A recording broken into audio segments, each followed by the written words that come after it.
Assalamualaikum warahmatullahi wabarakatuh. Selamat pagi soleh-soleha semua. Gimana kabarnya hari ini? Semoga sehat semua ya nak. Amin.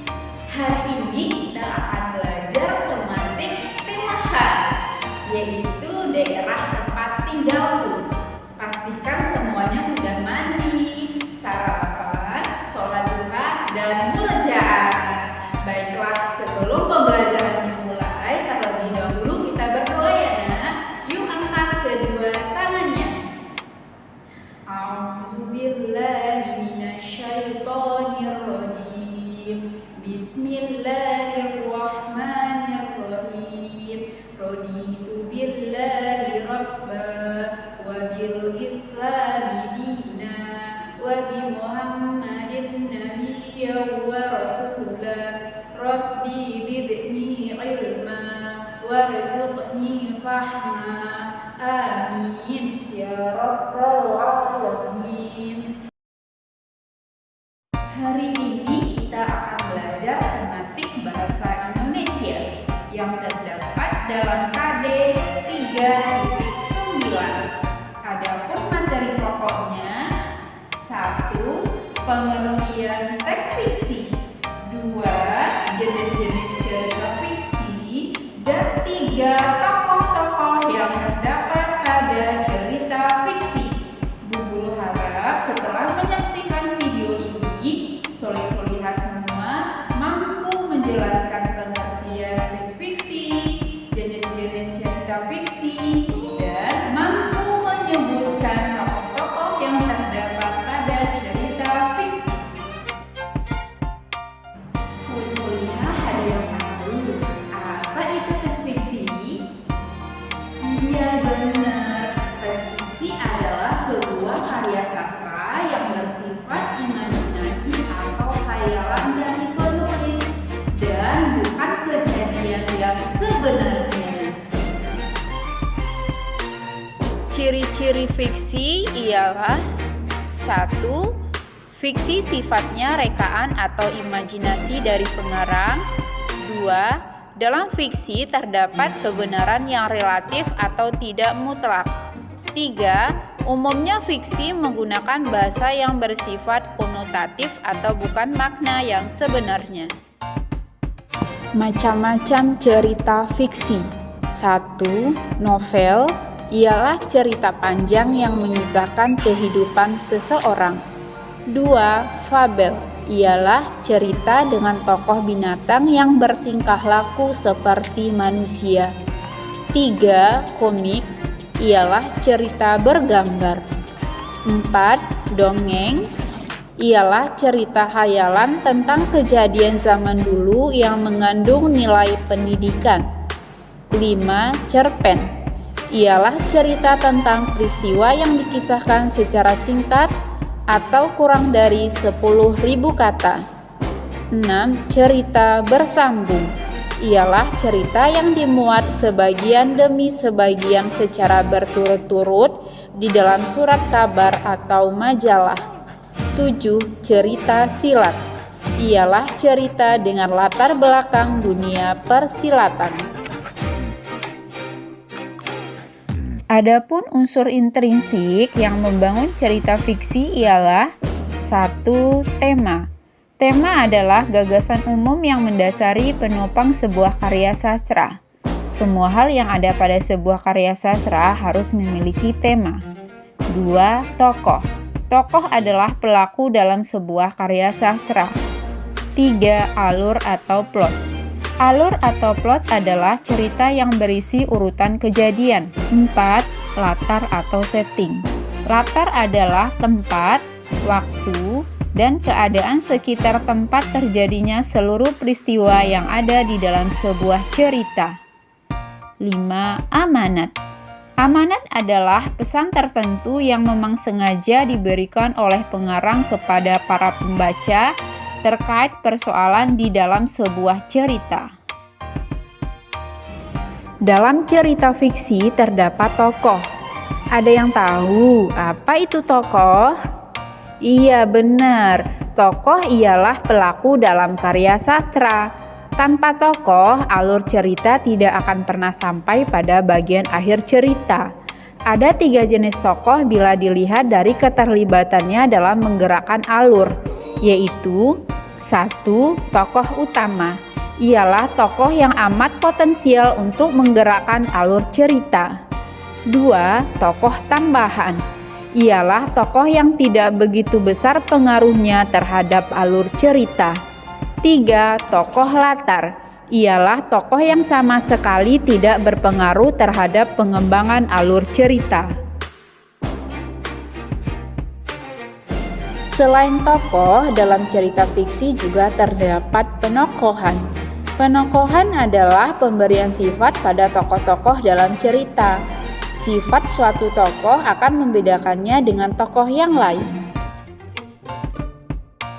Biar lebih paham lagi mengenai cerita fiksi, nah sekarang coba Ananda buka buku tematiknya halaman 39 sampai 40. Ya, di situ ada contoh cerita fiksi yang berjudul Malin Kundang. Soleh-soleha semua pasti pernah dengar ya nak, cerita tentang Malin Kundang. Ya, Malin Kundang ini adalah cerita dari Sumatera Barat. Bu Guru akan menceritakan secara singkat cerita rakyat yang berjudul Malin Kundang. Malin Kundang adalah seorang pemuda yang gagah. Ia hanya tinggal berdua dengan ibunya. Mereka berdua amat miskin. Suatu ketika, ia tertarik untuk pergi merantau ke daerah lain. Ia berkeinginan untuk ikut dengan seorang pemilik kapal besar. Keinginannya yang amat kuat untuk mengubah nasibnya tak dapat dihalangi ibunya. Ibunya sendiri merasa amat bersedih ditinggal oleh anaknya. Akan tetapi, Malin berjanji suatu saat akan pulang dan menjemput ibunya. Singkat cerita, suatu hari ibunya mendengar kabar bahwa ada sebuah kapal besar yang datang berlabuh. Tersoak-soak ibu Malin Kundang menghampiri kerumunan orang-orang yang sedang mengagumi keindahan kapal tersebut. Tak lama kemudian, muncullah seorang lelaki gagah dan tampan disertai istri yang cantik jelita. Semua orang terpesona, termasuk ibu Malin, yang segera mengenali bahwa lelaki itu ialah anaknya, putra kesayangannya, yaitu Malin Kundang. Dengan penuh kegembiraan, ibu Malin berlari menerobos dan berhasil memeluk putranya dengan erat. Serasa terisiak, sang ibu bertanya, mengapa Malin tak pernah memberi kabar kepadanya. Malin Kundang pun tertegun saat menatap wajah ibunya. Ia sebenarnya merasa bahagia telah berjumpa kembali dengan sang ibu.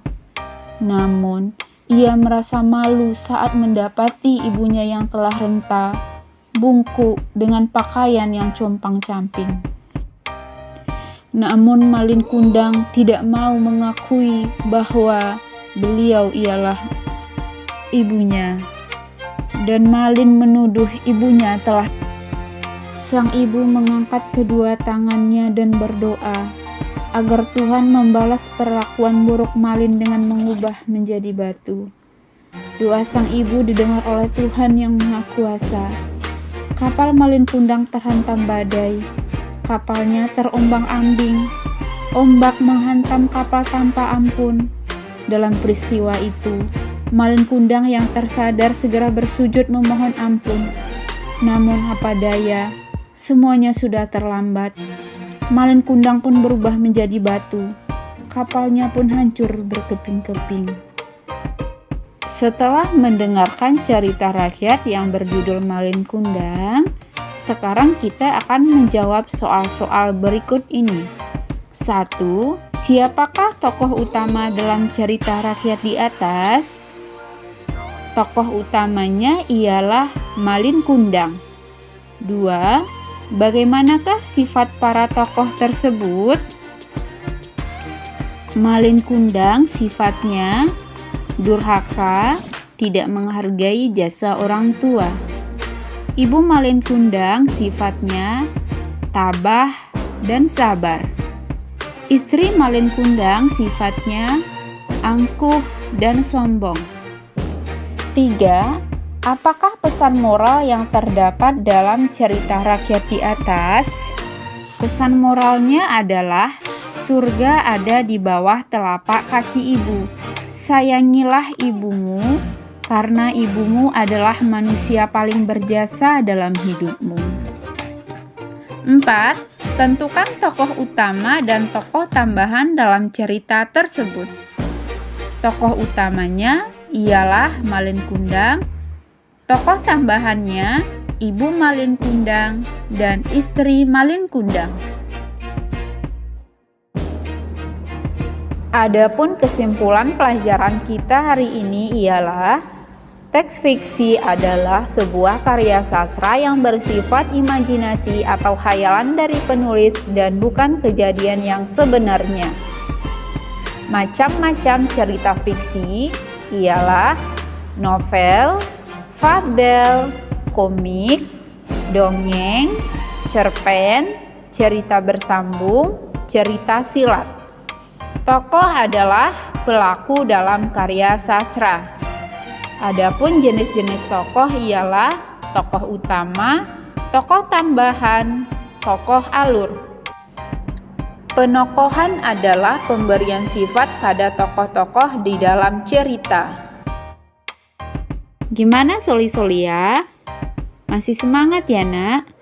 Biar lebih paham mengenai cerita fiksi, sekarang coba Ananda buka buku tematiknya halaman 59 dan 60. Di sini ada cerita rakyat dari Jawa Timur yang berjudul Keong Emas. Coba Ananda baca teks berikut ini dengan seksama. Setelah membaca teks tersebut, selanjutnya Ananda mengerjakan soal-soal yang ada di halaman 60. Nomor 1, 2, dan 3. Ditulis di buku latihannya ya nak. Kemudian difoto dan kirim ke WA Bu Guru ya nak. Bu Guru tunggu paling lambat pukul 17.00. Selamat mengerjakan. Alhamdulillahirrabbilalamin. Pembelajaran hari ini telah selesai. Semoga Soli-Soli semua paham ya nak dengan materi dan tugas yang Bu Guru berikan. Bu Guru mengingatkan sholat 5 waktunya tegak dijaga ya nak. Mengaji, murojaah, dan membantu orang tua. Terima kasih